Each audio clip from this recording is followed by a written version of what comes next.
إنما النسيء زيادة في الكفر يضل به الذين كفروا يحلونه عاما ويحرمونه عاما ليواطئوا عدة ما حرم الله فيحلوا ما حرم الله زين لهم سوء أعمالهم الله لا يهدي القوم الكافرين সম্মানিত উপস্থিতি আল্লাহ তাআলার তৌফিক নসিব হলে আজকের আলোচনায় আমরা কুরআন কারীমের সূরা তাওবার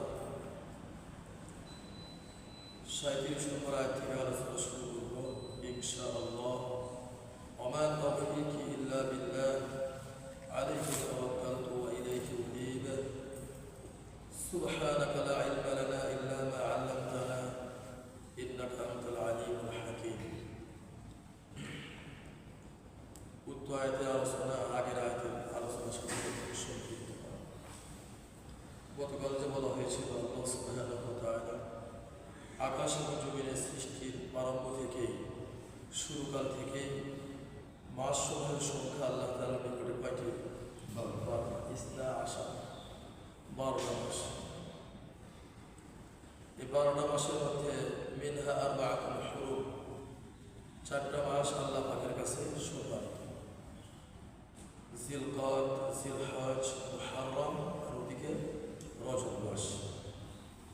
এই 4টি মাসে ওই সময় যুদ্ধ বিগ্রহ করা হারাম ছিল। দেখো কাফের মুশরিকরা ওরা ওই মাসগুলোকে মানত, কিন্তু মনে করে যে মুহররম মাসে যুদ্ধ করার প্রয়োজন, মুসলমানদের মারা দরকার। তখন এই মুহররম মাসটাকে এই বছরে যদি পিছিয়ে আর এক বছরে বলতো যে এই বছর আমরা এই মাসটাকে সরা দিই, কি করতে হবে? এই 26-এ কি গেছে, 26 বলে 36-এ দেওয়ালে আমি তো গতকাল একটু বাইরে গেছিলাম। এই লেখনীটা যে এত এফেক্টিভ করছে মানুষকে ব্যাপক, এবং একটু মূর্খ মানুষ লেখা সব এজুকেটেড করছে, শিক্ষিত লোক সব, ছাত্ররা সব। এক একটা লেখা অল্প সব, কিন্তু অল্প লেখার মধ্যে বহুত কিছু বলেছে। এবং পিকচারের মাধ্যমে উপরে হেলিকপ্টার, মা তার সন্তানকে সাজে গেছে, বসে বসে সন্তানের খেলা দেখতেছে, গুলি লাগতেছে গা ছেলে। এই একটা পিকচারই একটা জ্ঞানী মানুষকে বোঝার জন্য যথেষ্ট। আবার লাগছে গতকাল দেখলাম এই পানি লাগবে, পানি মুগ্ধ হয়ে কথা, এই যে দেওয়াল লেখনি এটা এই জন্য বলা হয় ছাত্র আন্দোলন কোনোদিন ব্যর্থতায় পর্যবেসিত হয়নি। কারণ ছাত্র আন্দোলন টাকার কাছে বিক্রি হয়, ছাত্র আন্দোলন কোনো ক্ষমতার কাছে কি হয়, বিক্রি হয় না। কারণ ওরা তো এই মহিলা আর একজনের তলে তলে গন্তি করে যা করতেছে খুব ভালো, আমরা একটু এত কোটি টাকা দেবো বা এত কিছু দেবো, শুনে এই তো আর এই দল না যে টাকা ক্যাশ করে দেবো থেকে দেখছে তো আপনার দেওয়ার লেখনি দেখছে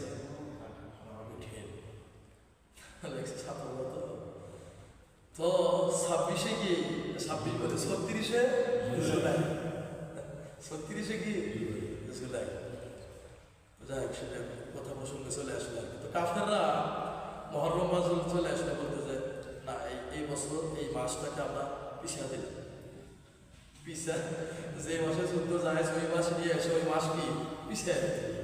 আল্লাহ বলেন ইন্নামান নাসিউ জিয়াদাতুন ফিল কুফরি, কুফুরদের মধ্যে কুফুরি কালে ওই সময়ে প্রথম একটা বেদাত নব আবিষ্কৃত একটা জিনিস ছিল, সেটা হলো কি নাসি। নাসি মানে আকপিস করা। মাস থেকে এই সম্মানিত মাসগুলো, যে মাসগুলো দিয়ে যুদ্ধ বিগ্রহ করা হারাম, ওই মাসগুলোকে আকপিস করে দাও। এটা কুফুরি কালে ওই সময়ে নব আবিষ্কৃত একটা বেদাত ছিল। ইযাল্লু বিহিল্লাযীনা কাফারু, আল্লাহ পাক বলেন এই কর্মের মাধ্যমে যারা কাফের তাদেরকে আমি পথভ্রষ্ট করেছি, সত্যের পথ থেকে ওদেরকে আমি দূরে সরিয়ে দিয়েছি।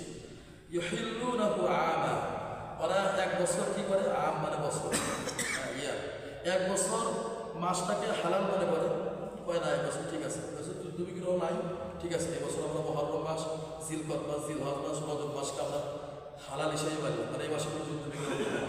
ঠিক আছে, এই মাসের জায়গাটি থাকবে। ওই হারিমুনাহু আমা, আবার অন্য বছর কি করতো, ওই মাসটাকে সরিয়ে দিত, এক বছর হালাল মনে করতো। মানে এই বছর এক বছর হালাল মনে করতো, মানে বলতো যে বছর যেহেতু যুদ্ধ চলে আসছে, তাহলে এই বছর যুদ্ধ চালাও, আগামী বছর আমরা এগুলোকে হারাম মনে করবো, এই বছর মাসটাকে সরা ওই অন্য জায়গায় দিয়ে দেয়। এক বছর হালাল মনে করতো, আর এক বছর কি মনে করতো, হারাম মনে করতো। এভাবে ওদের নীতি অনুযায়ী, ওদের গতি অনুযায়ী কি চলতো।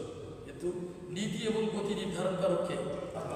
তিনি যেভাবে নির্ধারণ করেছেন ওভাবে নির্ধারণ করেন না। সংবিধানে আইন দেওয়া আছে, আপনি সংবিধান আসলে আমাদের জানা দরকার, প্রত্যেকটা মানুষের সংবিধান জানা দরকার। আমি আমার দেশের আমি নাগরিক, কোথায় কি আইন আছে এটা জানা দরকার। আমরা আসলে ওভাবে ঘাটাঘাটি করি না। বিশ্বাস করে কিভাবে সংবিধানের আইনগুলোকে লঙ্ঘন করছে, এটা মানেই নেই। ওরা নিজেরাই বানাইছে, আপনারা নিশ্চয় জানেন। একদম ওল্ড মডেলের গণতন্ত্রের মধ্যে অন্যতম একটা হচ্ছে আমেরিকার গণতন্ত্র। একদম ফার্স্ট গণতন্ত্র পৃথিবীতে এটা হলো যুক্তরাজ্যে। কোথায় এটা? যুক্তরাজ্যে। এবং এর পরপরই যেটা আছে সেটা হলো যুক্তরাষ্ট্রে, আমেরিকা। আমেরিকার এই গণতন্ত্রের এই ওদের সংবিধান আছে, এটাতে অদ্যবধি সেই ভবকাল থেকে অদ্যবধি পর্যন্ত মাত্র 27 দিয়েছে পরিবর্তন করা হয়েছে। আর আমাদের বাংলাদেশের সংবিধান তৈরি হয়েছে 2 দিন আগে, অলরেডি 16 শতবার পরিবর্তন হয়ে গেছে। অলরেডি কি 16-17 বার এটা পরিবর্তন করে ওদের মতো সব আইন বানাইছে। আচ্ছা বানাইছে ঠিক আছে, ওদের মতো করে বানাইছে, বানায় একটা আইন বানা। এগুলো সব কাফেরদের বৈশিষ্ট্য। আল্লাহ পাক নীতি নির্ধারণ করে দিচ্ছে, ওদের মতো মন করা চলে, মাস মারা দেয় ওদের মতো চলে। কিন্তু সব কিছু লিমিট আছে নাকি? যখন সব কিছু আনলিমিটেড হয়ে যাবে তখন আল্লাহ পাক এরা পাবে। আনলিমিটেড হয়ে গেলে কি আল্লাহ পাক ধরে না, এই ধরার কোনো কি নাই, বাপ্পা নাই। এদিকে যেতে পারবে না, ওদিকে যেতে পারবে না। ফেরাউনের বাহিনী কি কম ছিল? তাফসিরে আপনারা দেখবে, তাফসিরে মাঝারির মধ্যে আছে, আছে। আর বাহিনীর সংখ্যা ছিল কোটির উপরে। আর মুসা ছিল সমুদ্রের কাছে চলে গেছে।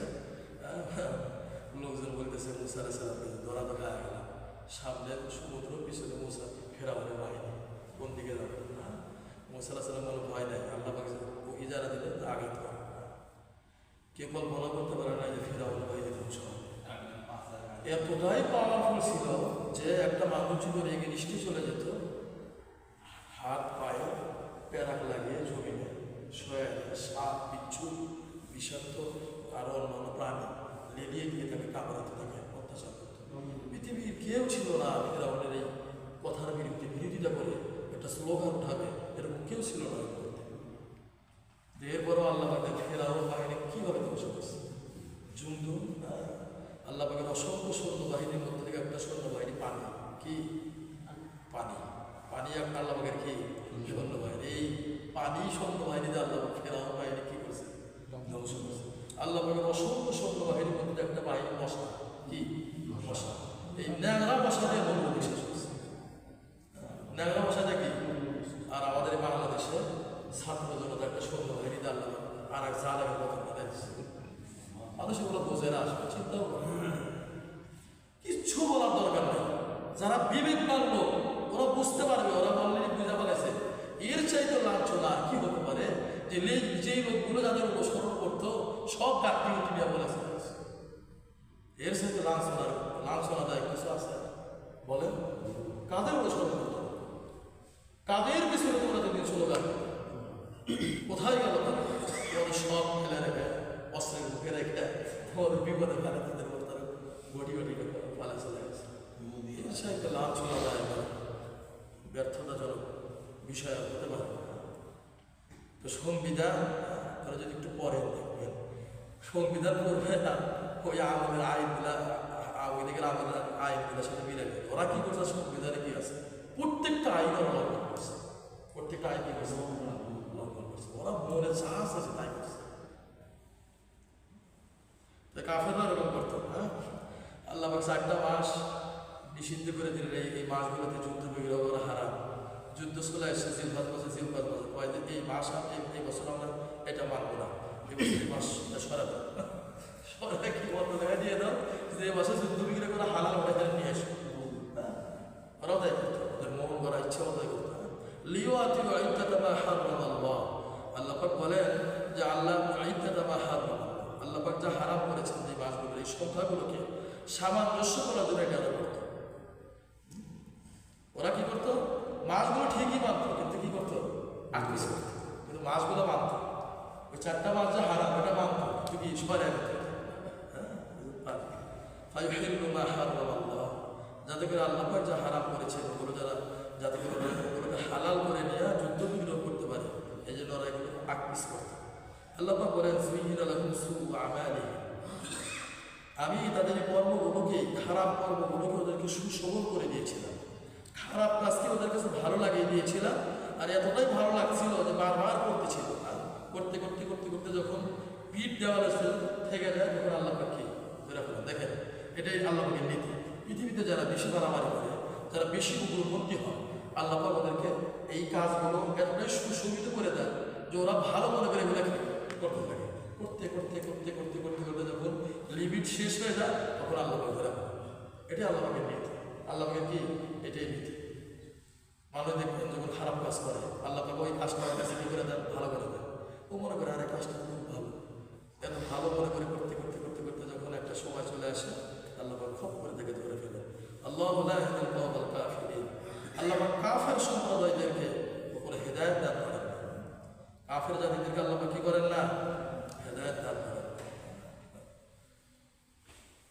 আজকে আসার সময় একটা আজিব ঘটনা, আমাদের ওই রাস্তা কেউ গেছেন কিনা, সোনগাছা বাজারে যাইতে ওই পেশিবাড়ি ঘরে আমাদের ভূমিরা গ্রামের দিকে একটা রাস্তা করছে দেখছেন, ওখানে এই যে আর্মির একটা গাড়ি দেয়, আর্মি একটা ব্যাগ আমার, তো আমি গেলাম, যা বলে আমার করেছে গাড়ি থামা, গাড়ি থামাইলাম। ওই সেনাবাহিনী একজনের কাছে এসে বলতেছে আপনি কোথায় যাবেন, কি উদ্দেশ্য করে? স্যার আমি নামাজ পড়াই, রহমতুল মসজিদে নামাজ পড়াই। Sure sure. ওর বাবা চলে গেল স্যারের কাছে, বলে স্যার গাড়ি করে বসে আছে। স্যারে বলে স্যার ছেলেটা নামাজ পড়ায়, সাইড দেখছে, বুঝলাম না। পরে ঘটনা বলতো কি হয়েছে, আগে তো কিন্তু চলে আসছে, একটা ব্যান দেখলাম, একটা গাড়িও দেখলাম, বড় একটা গাড়ি পোস্ট ঢাকা পোস্ট গেলাম না, কাহিনী যে কি পরে জানা। যা হোক প্রিয় উপস্থিতি, এরপরে আলোচনা একটা তাবুক যুদ্ধ সম্পর্কে। তাবুক যুদ্ধ নাম শুনছে তো? তাবুক যুদ্ধ, তাবুক যুদ্ধের প্রেক্ষাপটটা ছিল হলো এর আগে মোথার যুদ্ধ হয়েছে 8ম হিজরিতে, আর 9ম হিজরিতে হচ্ছে তাবুক যুদ্ধ। 8ম হিজরিতে মোথার যুদ্ধ কেন হয়েছিল?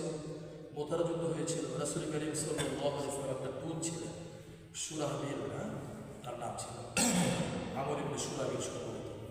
এই সুরাহবিলকে অন্যায়ভাবে রোমান বাদশার পক্ষ থেকেই রাষ্ট্রদূতকে হত্যা করা হয়েছিল, শহীদ করে দেওয়া হয়েছিল। পরবর্তীতে রাসূল করিম সাল্লাল্লাহু আলাইহি ওয়াসাল্লাম মোতার 3000 সাহাবী বানিয়েছেন। কয় হাজার? 3000। ওর দিকে রোমান বাদশা বানাচ্ছিল 1 লক্ষ। কত? 1 লক্ষ। এই 1 লক্ষের বিরুদ্ধে 3000 সাহাবাগেরা যুদ্ধে লইয়া ওরা ময়দান থেকে পেয়ে চলে গেছে। মোতার যুদ্ধে কিন্তু লিড দিছে কে? সেনাপতি কে ছিল? খালিদ ইবনে ওয়ালিদ রাদিয়াল্লাহু তাআলা। তিনি এখানে একটা অন্যতম কৌশল অবলম্বন করেছিলেন। পরিশেষে তিনি বলেছিলেন সাহাবায়ে কেরামদেরকে যে আমরা পুরা ব্যাবিলনকে চেঞ্জ করে ফেলেছি। যারা প্রথম দিন আগে ছিল ওদেরকে পিছনে নিয়ে আসে, যারা ডানে ছিল ডানেগুলোকে বামে নিয়ে গেছে, যারা বামে ছিল বামেগুলোকে কোথায় নিয়ে গেছে? ডানে নিয়ে গেছে। এবং বলে দিয়েছিলেন আজকে তোমরা সামনে যাবে না, শুধু পিছনে করবে। ও কোন দিকে যাবে? শুধু পিছনে চলে আসবে। তো খালিদ বিন ওয়ালিদ রাদিয়াল্লাহু তাআলার পরামর্শ করলো এই 3000 সাহাবী ওদিনকার যুদ্ধে জিহাদের ময়দানে সামনে যায় না, শুধু পিছনে যায়। মানে 1 লক্ষ সৈন্যবাহিনী চিন্তা করতেছে কেন এত পিছনে কোথায় যায়, এত পিছিয়ে কি কোথায় যায়, না ধরে কোন করতে ফেলে দেবে, পিছাইতে পিছাইতে ভাইগা আমার পিছানে সাহস না আবার ভাইগা মধ্যে চলে আসে। মাত্র 3000-এর মোকাবেলা কয় লক্ষ? 1 লক্ষ। এটা হলো কৌশলের কারণে।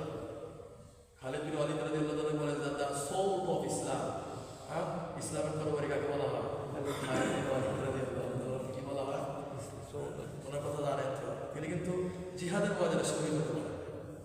মৃত্যু শেষ পর্যায়ে তিনি কাঁদতেছিলেন। তার একটা বন্ধু এসে বললেন যে তুমি এত কেন কাঁদছো? তিনি বললেন তো ভাই, এত জিহাদে আমি অংশগ্রহণ করলাম, অথচ আমার মৃত্যু হবে বিছানায় ঢুকে ঢুকে, এটা আমি কিভাবে সহ্য করব? তখন তার বন্ধু বলেছিল তুমি তো সাইফুল্লাহ। সাইফুল্লাহ মানে কি? আল্লাহর তরবারি। তো যে আল্লাহর তরবারি হতে পারে, একে পৃথিবী এতে এই আল্লাহর তরবারি কেউ কেউ ভাঙতে পারে? কথা বলে, আল্লাহর তরবারি কেউ ভাঙতে পারে? পৃথিবীর এমন কোনো শক্তি আছে আল্লাহর তরবারিকে ভাঙতে পারে? তো তোমার উপাধি যেহেতু আল্লাহর তরবারি, তো আমি যেটা বুঝতে পারছি তোমার মৃত্যু জিহাদের ময়দান হবে না। কারণ তোমার মৃত্যু যদি জিহাদের ময়দান হয় তাহলে তোমাকে মারা হবে। তাহলে তোমাকে মারা মানে আল্লাহর তরবারিকে ভেঙে ফেলা, আর এটা কোনোদিন হতে পারে না। ভাই তোমার মনে যেহেতু জিহাদের তামান্না আছে, হাদিসের মধ্যে আসছে যে কোনো ব্যক্তি যদি জিহাদের তামান্না হৃদয় রাখে, যদি বিছানায় ঢুকে দিকেও মরে, তাও সে শহীদ হিসেবে গণ্য হয়ে যাবে। সরকার বন্ধু কি দিলেন? তার ভয়কে দূর করে দিয়ে বলবেন ভয় পাওয়ার কোনো কারণ না। তুমি যেহেতু আল্লাহ তরবারি, তোমাকে কেউ ভাঙতে পারবে না। তোমার মৃত্যু বিছানা বলেও তোমার যেহেতু হৃদয়ে শহীদের তামান্না আছে, তখন তোমাকে শহীদ হিসাবে কি করবেন? কবুল করবেন। তো এইটা হলো মোতার যুদ্ধ ছিল। মোতার যুদ্ধে আল্লাহ পাক খালিদ বিন ওয়ালিদ রাদিয়াল্লাহু তাআলার মাধ্যমে তার রণকৌশলে তার অভিনব পদ্ধতিতে 1 লাখ সৈন্য ময়দান থেকে ভেঙে চলে গেছে। এর পরবর্তীতে যুদ্ধ ছিল, এই মোতার যুদ্ধের পরিপ্রেক্ষিতে হয়েছিল আপনার তাবুক যুদ্ধ। ওরা বিশাল সৈন্যবাহিনী প্রস্তুত করে রাখছে। তখন জাইতুনের তেলের ব্যবসা করতে অনেকে, তখন এই ফিলিস্তিনটা ওদের হাতে ছিল, ফিলিস্তিন কাদের হাতে ছিল? এই রোমানদের হাতে ছিল। তখন এই জাইতুনের তেলের ব্যবসা করতো অনেকে আরাবিয়ানরা। ওই তেলের ব্যবসায়ীরা এসে রাসূলের কাছে বলতেছিলেন যে ইয়া রাসূলুল্লাহ সাল্লাল্লাহু আলাইহি ওয়াসাল্লাম, আমরা তো দেখতে পেলাম যে ওরা যেভাবে যুদ্ধের প্রস্তুতি নিচ্ছে, মনে হয় মদিনাতুল মুনাওয়ারাকে উড়িয়ে ফেলবে। রাসূল কারীম সাল্লাল্লাহু আলাইহি ওয়াসাল্লাম কাল বিলম্ব না করে সাহাবায়ে আমার সাথে পরামর্শ করলেন। মুহূর্তটা ছিল খুবই লাজুক একটা পরিস্থিতি। কেন লাজুক পরিস্থিতি ছিল? নাম্বার 1, প্রচন্ড গরম ছিল। নাম্বার 2, খেজুর পাকার সময় ছিল। সাহাবায়ে কেরামদের ওই সময়ে একমাত্র অবলম্বন ছিল কৃষির উপর, জানেন তো? খেজুরের উপরে তাদের আয় রোজগার ছিল। একজন চাকরিজীবী যে চাকরিজীবী করে, তার মাসের শুরুটা খুব ভালো ছিল, শেষের দিকে টাকা শেষ হয়। আবার মাস কবে শুরু হবে এটার অপেক্ষায় থেকে সে থাকে। ঠিক তেমনিভাবে ওই সময়ে সাহাবায়ে কেরাম যারা ছিল, সারা বছর চলছে, এখন ঘরে তেমন কিছু নাই, কারণ খেজুরে কোনো আসবে, আবার ঘরে কি অর্থ চলে আসবে। তো ওই সময়ে এই তাবুকের এই যুদ্ধটা অত্যন্ত কঠিন ছিল সাহাবায়ে কেরামদের কাছে। একে তো গরম, দ্বিতীয়ত খেজুর বাগার মৌসুম ছিল, যে খেজুরগুলো ঘরে আনার একদম মক্ষম সুযোগ ছিল, সময় ছিল। তৃতীয়ত আর একটা কারণ ছিল, রোমান সৈন্যরা ওই সময় সুপার পাওয়ার ছিল। পুরা পৃথিবীতে ওরা কি ছিল? সুপার পাওয়ার ছিল। ওদের মতো শক্তিশালী আর কোনো রাজ্য বা রাষ্ট্র ছিল না, যেমন বর্তমানে আমেরিকা বললে আপনারা সহজে বুঝবেন। এরকম এর চাইতে আরও শক্তিধর ওরা ছিল। ওদের রণকৌশল সম্পর্কেও তেমন অবগত ছিল না। কারণ মোতার যুদ্ধে যে যুদ্ধটা হয়েছিল, এখানে যুদ্ধই হয় না। খালিদ বিন ওয়ালিদ রাদিয়াল্লাহু তাআলা রণকৌশলের কারণে ময়দান থেকে ভেঙে ওরা কি চলে গেছে। তো তাবুক যুদ্ধে ওরা কী পরিমাণ অস্ত্র শস্ত্র এবং প্রস্তুতি নিয়ে ময়দানে আসবে, এটাও একটা ব্যাপার স্যাপার ছিল। এবং এটা ছিল অনেক দূরে। রাসূল কারীম সাল্লাল্লাহু আলাইহি ওয়াসাল্লাম এই যুদ্ধে সর্বপ্রথম সাদার মুসলমান করেন, জানেন তো? সাদার মুসলমান কি এই যুদ্ধে সর্বপ্রথম করেন। আবু বকর সিদ্দিক রাদিয়াল্লাহু তাআলা সব দিছিলেন এই যুদ্ধে। বলছিলেন রাসূল কারীম সাল্লাল্লাহু আলাইহি ওয়াসাল্লাম ঘরে কি রেখে এসেছো? আবু বকর সিদ্দিক রাদিয়াল্লাহু তাআলা বলেছিলেন, ঘরে আমি আল্লাহ এবং আল্লাহ রাসূল সাল্লাল্লাহু আলাইহি ওয়াসাল্লামকে রেখে এসেছি। ঘরে কিছু রাখেন না, সব এরা জমা আছে। ওসমান গনি রাদিয়াল্লাহু তাআলা বিপুল পরিমাণ অর্থ সম্পদ দিয়েছিলেন এই যুদ্ধে। তো রাসূল কারীম সাল্লাল্লাহু আলাইহি ওয়াসাল্লামের পরে এই 30,000 সাহাবী, এটাই সবচেয়ে বেশি আল্লাহ রাসূল সাল্লাল্লাহু আলাইহি ওয়াসাল্লামের সময় সবচেয়ে বেশি সাহাবা ছিলেন এই যুদ্ধে। আল্লাহ রাসূল সাল্লাল্লাহু আলাইহি ওয়াসাল্লাম নিয়ে রওনা দিলেন বহু দূরে, এক বর্ণনা 800 মাইল, 800 কিলোমিটার দূরে, এই প্রচণ্ড রোদের মধ্যে। আল্লাহ রাসূল সাল্লাল্লাহু আলাইহি ওয়াসাল্লাম বললেন, ওরা আসার আগে আমরা গিয়ে ওখানে অবস্থান করব। তোমার নাকি ভীরু জাতি নাকি না বীরের জাতি? বীরের জাতি। আল্লাহ রাসূল সাল্লাল্লাহু আলাইহি ওয়াসাল্লাম বললেন, এখানে আমরা থাকবো না, চলো আমরা ওখানে যাবো। এই রওনা দিলেন কোথায়? তাবুকের পথ ধরে। যখন রোমান বাদশা শুনছে রাসূল কারীম সাল্লাল্লাহু আলাইহি ওয়াসাল্লাম 30,000 সৈন্যবাহিনী, 30,000 20,000 সাহাবে কিরামদেরকে নিয়ে রওনা হয়েছে। তখন চিন্তা করছে 1 লাখ পাঠাচ্ছিলাম 3,000 মতো হয়, ময়দান ছেড়ে পালে আসছে, এবারে সাথে 30,000 যুদ্ধ করবো কি, ময়দান আরেক বাইকে চলে গেছে। এখান থেকে নিয়ে সামনে প্রায় এই সূরা শেষ পর্যন্ত এই তাবুক যুদ্ধের বিভিন্ন খুঁটিনাটি বিষয় নিয়ে আলোচনা হবে। মাত্র কয়েকজন সাহাবী মুনাফিকদের ফেরে করে এই যুদ্ধে অংশগ্রহণ করে। এই তারা পরিশেষে তওবা করছিল। এই তওবা, তাদের তওবাটা আল্লাহ পাক এত সুন্দরভাবে গ্রহণ করছিলেন। তাদের নামই সূরার নাম কি? সূরাতুত তওবা। এটাও আসবে শেষের দিকে। যাক, এখন এই পর্যন্ত থাকতে না, আগামীকাল আমরা একটা সাওয়াইড একটু শুনলাম, তো ইনশাল্লাহ পরে পর্যায়ক্রমে ইনশাল্লাহ ধীরে ধীরে কিন্তু সাহাবীর নাম আমি বলে গেছি, দেখে বলতে হবে। দেখে ইনশাল্লাহ কালকে বলবো, আসবে আলোচনা। সবচেয়ে আশ্চর্যের বিষয় হলো জানেন আপনারা, এই সাহাবীরা যারা এই তাবুকের যুদ্ধে অংশগ্রহণ করেন, তারা নিজেদেরকে মসজিদে নববীর খুঁটি হিসেবে বেঁধে রাখছে। ওই খুঁটির উপরে আজও পর্যন্ত লেখা আছে তাদের নাম কি, যে সাহাবী যে খুঁটির সাথে বাঁধছিলেন, যে আমাদের মসজিদ যখন যতক্ষণ পর্যন্ত রাসূলের গাড়ি সর্বস্ত খুলে না দেবে ততক্ষণ তারা এইভাবে থাকবে। ওই খুঁটির উপরে তাদের কি আছে, নাম আছে। আমি হজের টাইমে দেখলাম এক আমাদের যে মুআল্লিম ছিল, সে দেখি ওখানে খুব তওবা করতেছে। আমার মনে মনে কৌতূহল জাগলো, কে রে এই লোক এখানে ভাবেই করে, কারণ কি? পরে আমাকে কথাটা বললো যে দেখেন ওই খুঁটির উপরে দেখেন লেখা আছে, নামটা বলে গেছি, দেখুন আছে ছোট্ট করে লেখা আছে বোঝা কোটে, বোঝা কি যেহেতু নাই বুঝছেন। যাই হোক, আল্লাহ তাআলা তৌফিক হলে ইনশাআল্লাহ আমরা পর্যায়ক্রমে বিষয়গুলো ইনশাআল্লাহ জানার এবং বোঝার চেষ্টা করবো। আমার তৌফিক ইল্লা বিল্লাহ, আলাইহি তাওয়াক্কালতু ওয়া ইলাইহি উনীব। সুবহানাল্লাহি ওয়া বিহামদিহি, আশহাদু আল্লা ইলাহা ইল্লা আনতা, আস্তাগফিরুকা